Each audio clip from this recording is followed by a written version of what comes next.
जोडी गाडगे या मालिकेच्या नवीन प्रोमोमध्ये आपल्याला असं पाहायला मिळते की आता या दोघांनाही म्हणजेच काय तर सुचलेलं असतं की आपण यांना दवाखान्यात टाकायचं, म्हणून विलास आणि भास्करने दामिनीला पागलांच्या हॉस्पिटलमध्ये, वेड्याच्या हॉस्पिटलमध्ये टाकायचं ठरवलेलं असतं आणि त्यासाठी डॉक्टरसुद्धा आलेले असतात. पण या सगळ्यानंतर धैर्य हा निर्णय घेतो की आजपासून फक्त आणि फक्त आई माझ्याच डोळ्यासमोर राहणार.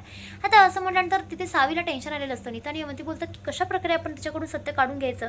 त्यावर सावी बोलते, हे सगळं तुम्ही नमस्कार. जोडी गाडगे या मालिकेच्या आजच्या भागामध्ये आपल्याला असं पाहायला मिळणार आहे की आता सावी या सगळ्यामध्ये रडत बसलेली असते. तितक्या तिथे नीता येते आणि बोलते, काय ग सावी अशी रडत का बसली आहेस. त्यावर ती बोलते, वहिनी मला ना काही एक मार्क सापडत नाहीये, नेमकं काय करावं ना तेच काही कळेना झालंय.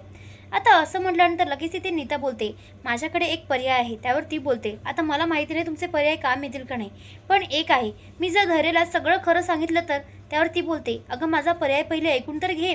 त्यावर ती बोलते, हां सांगा की. तितक्यात ती बोलते, दामिनी आईंना परत ते हिस्सा मला भेटायचं म्हणतात एकदा. आतापर्यंत जी सावी ना टेन्शनमध्ये असते ना, ती सावी एकदम खुश होऊन बोलते, काय म्हटले तुम्ही खरंच. त्यावर ती लगेच बोलते, होय ना. आता असं म्हटल्यानंतर या सगळ्यामध्ये तिला टेन्शन झालेलं असतं.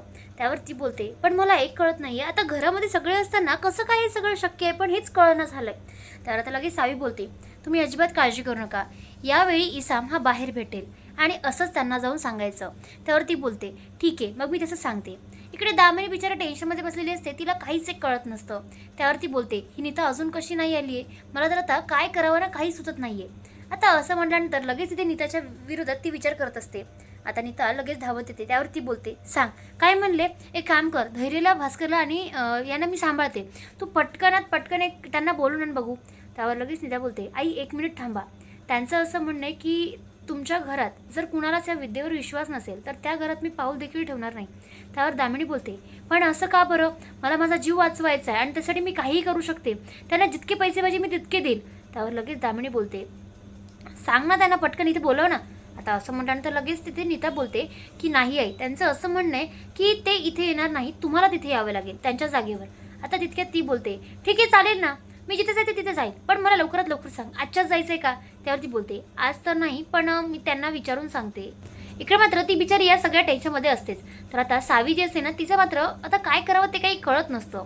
आता या सगळ्या वागण्यामध्ये सावी मात्र ती सगळं ऐकून खूप खुश होते. त्यावर ती बोलते, इसा मारणार तर तुम्ही भेटणारच आणि सगळे सत्य सगळ्यांच्या समोर येणारच आणि पुरावे गोळा करायला मला काही वेळ लागणार मात्र आता तिथे आलेला असतो तो म्हणजे धैर्य आणि बोलतो, काय झालंय सावी आणि कुणाचं सत्य उकळून घ्यायचंय. त्यावर ती बोलते, अरे फ्रेंड काही नाही ते. तितक्यात तो बोलतो, आणि तुझ्या कानात काय येते बघू जरा मला. त्यावर ती बोलते की हे तर माझ्या खेळण्यामध्ये होतं आणि याच्यावर मी नाही का देवबापाशी गप्पा मारत असते. त्यावर तो लगेच बोलतो, सावी मला बघू दे आधी इकडे काय आहे तर. आता असं म्हटल्यानंतर तिच्याकडे दुसरा काहीच पर्याय नसतो. ती डोळे घट्ट मिटते आणि तिच्या हातामध्ये ते म्हणजे त्याच्या हातामध्ये हेडफोन देते. त्यावर तो आता हेडफोन कानात लावतो आणि बघतो तर काय, त्यात काही आवाजच येत नसतो. तिकडे बिचारी सावीला वाटतं की आता झालं, आपला प्राण इथेच फिसकटला. म्हणजेच दामिनी मॅडमचं सत्य आणि नीताचा आवाज, ह्या दोघांचा आवाज त्याला ऐकू जात असेल आणि सगळंच सत्य समोर येत असेल. तितक्यात तो आता लगेच बोलतो, देव बाप्पा तुला माहिती आहे का, आमची सावी ना खूप साधी भोळी आहे, तिला ना खूप सारी खेळणी दे. तुला माहिती आहे का, तिला सगळं हवं असतं पण तिला ना भेटतच नाही बरं का. आता असं म्हणून तिला मुद्दामून या सगळ्यामध्ये टोचत असतो, म्हणजे खरं तर मस्करीच करत असतो, कारण त्याला काही आवाजच येत नाही. त्यावर तो लगेच बोलतो, सावी हे खरं आहे पण तू कानात लावायचं नाहीस बाळा, हे चांगलं नसतं. त्यावर ती बोलते, फ्रेंड तू माझ्याशी मस्ती करतोय ना, जा मी नाही बोलणार तुझ्याशी, आता मला कट्टी करायची आहे. त्यावर या सगळ्यामध्ये लगेच तो बोलतो, काय म्हटलंस तू माझ्याशी कट्टी, ठीक आहे मी पण आता कट्टी. काय आहे ना, नेहमी तू कट्टी करतेस पण हे मला मनवायला लावतेस, यावेळी नाही म्हणणार मी. आणि असं म्हणून तो मुद्दा म्हणून तिच्याकडे कट्टी घेत असतो. त्यावर ती बोलते, पण फ्रेंड मी खरंच नाराज आहे. त्यावर तो बोलतो, मी पण खरंच नाराज आहे, तू एक काम कर माझ्यापेक्षा दूर होऊन जा बघू. आणि असं म्हणून तिला दूर ढकलतो. त्यावर ती या सगळ्यामध्ये सुटकेचा श्वास घेते, कारण तिचा प्लॅन कुठे समोर आलेला नसतो, पण आता यावेळी तिला मस्करीच करावी लागणार असते.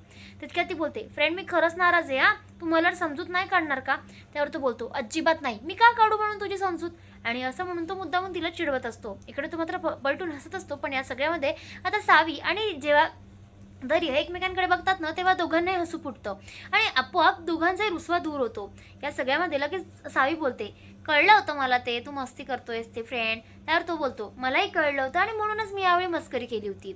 आता हे मात्र चाललेलंच असतं. तितक्यातच या सगळ्यामध्ये तितक्यातच ते दोघेही जण बोलतो की अरे मी आता सेमच बोलणं झाल्यामुळे लगेच ती बोलते अरे हे तर सेम पिंच झालं. त्यावर तो बोलतो आता हे नवीन काय. तितक्यात ती बोलते अरे मी माहिती आहे का तुला, आर्या मला बोलली की जर आपलं एकमेकांचं बोलणं सेम झालं सोबत झालं तर त्याला सेम पिंच म्हणतात. तर तो बोलतो ठीक आहे. तितक्यात ती बोलते थांब चिमटा काढू दे आधी सेम पिंचचा, आणि असं म्हणून त्याला चिमटा काढते. तितक्यात तो बोलतो मी पण चिमटा काढायचं राहिलो, आणि असं म्हणून ती चिमटा दोघे एकमेकांना काढत असतात. आता या सगळ्यांनंतर त्यांची चांगलीच मस्करी चालू असते. तितक्यातच तिथे आता सावी पळत असते आणि ह्या मागे तिला पकडत असतो. या सगळ्यामध्ये सावीला शेवटी तो पकडतोस. तितक्यात सावी लगेच बोलते बस ना आता पकडलास ना, सॉरी ना. त्यावर तो बोलतो ठीक आहे बाबा, आणि ते दोघेही जण तिथून जात असतात. त्यावर लगेच तो बोलतो थँक्यू सावी. त्यावर ती बोलते आता थँक्यू का बरं. तितक्यात धैर्य बोलतो मला एक सांग सावी, आजपर्यंत मी तुझ्यासोबत जेव्हा पण असतो ना तेव्हा मला तू नेहमी आनंदी जेवते. घरात किती वाईट सिच्युएशन आहे तरी पण या सगळ्यामध्ये माझा चेहऱ्यावरचा हसू तू काही कमी होऊ देत नाही. त्यावर ती बोलते मी तुझ्यासोबत असताना तू नेहमीच असा हसत राहशील, आणि असं म्हणून तिथे आता ती या सगळ्यामध्ये त्याच्यासमोर खूप क्यूट बनत असते. तर इकडे आता भास्कर आणि विलास हे दोघे जण बसलेले असतात. तितक्यातच तिथे भास्कर विलासच्या समोर आणून एक पेपर देतो आणि बोलतो आजची नवीन खबर नवीन खबर नवीन खबर. त्यावर तो बोलतो काय आहे हे. तितक्यात तो बोलतो हे आहे मृत्यूपत्र आईचं, आणि आपल्या नावाने सगळी प्रॉपर्टी, म्हणजेच काय तर घराची प्रॉपर्टी, त्याच्यानंतर पूर्ण जमीन, त्याच्यानंतर पूर्ण संपत्ती, गावाची सगळीकडची संपत्ती आपल्या दोघांच्या नावावर असते, आणि असं मात्र त्या मृत्यूपत्रामध्ये लिहिलेलं सुद्धा असतं. ते पाहून तो बोलतो अरे वा किती मस्त काम केलंयस. अरे पण मला सांग हे तुला आत्ता कसं सुचलं. त्यावर तो बोलतो आता आई सध्या वेडी आहे ना. त्यावर तो बोलतो अरे पण त्याची साईन तर नाही आहे ना. हे पाहून लगेच तो बोलतो या सगळ्यामध्ये की तेच तर याचाच तर फायदा घ्यायचे काय आहे ना, ती वेडी झाली आहे, लाव डॉक्टरांना फोन येऊ दे. आणि असं म्हणून डॉक्टरांना बोलून घेतात. इकडे नीता, अवंती आणि सावी हे तिघेही बोलतात की आता आपला प्लॅन हा कामाला लागणार. म्हणजेच काय तर या सगळ्यामध्ये म्हणजे तिचं सत्य समोर येणार. पण तितक्यातच डॉक्टरांचा आवाज येतो. त्यावर लगेच त्या तिघीजण तिथे येतात आणि बोलतात आता काय झालं होतं तुम्हाला. त्यावर विलास आणि भास्कर येत बोलतात की आपल्या आईला दवाखान्यात न्यायचं आहे, बाकी काही नाही, तुम्ही बाजूला व्हा. आता असं म्हटल्यानंतर लगेच सावी बोलते जर असं झालं तर सत्य कसं समोर येईन बरं. आणि असं म्हणून ती आता धावत धावत धैर्यकडे जाते. धैर्य फोनवर मीटिंगवर चाललेला असतो. तितक्यात तो बोलतो काय झालंय सावी. त्यावर सावी बोलते फ्रेंड तुझ्या आईला ना ते हॉस्पिटलमध्ये घेऊन जायला आलेत. इकडे आता दामिनी आपल्या रूममध्ये असते, म्हणजे तिच्या रूममध्ये ते दोघं तिघं डॉक्टर वगैरे आलेले असतात. त्यावर ते डॉक्टर बोलतात की काय चाललंय सगळं, चला आम्हाला तुम्हाला घेऊन जावं लागेल, कॉपरेट करा मॅडम. त्यावर ती बोलते अहो पण मला काहीच नाही झालंय. त्यावर भास्कर आणि विलास बोलतात तुम्हाला माहीत नाही हिला भूत लागलंय, तिकडे जिकडे तिला आत्म्याच दिसत आहेत, कोणती बाई दिसते कोणता माणूस दिसतोय आम्हाला काही कळत नाही, आणि असं आम्हाला वेड्याचं सोंग काही घरात नकोय. आता असं म्हटल्यानंतर लगेच ते डॉक्टर बोलतात चला मॅडम चला जावंच लागेल, आणि ते बोलतात की चला नर्स घेऊन चला यांना. ते दोघेही जण घेऊन जात असतात. हा बाकी तेच सांगतो तुम्हाला काय वाटतं काय नाही आम्हाला नक्की कमेंटला कळवा आणि भेटूया पुढच्या भागात. तोपर्यंत शुभरात्री.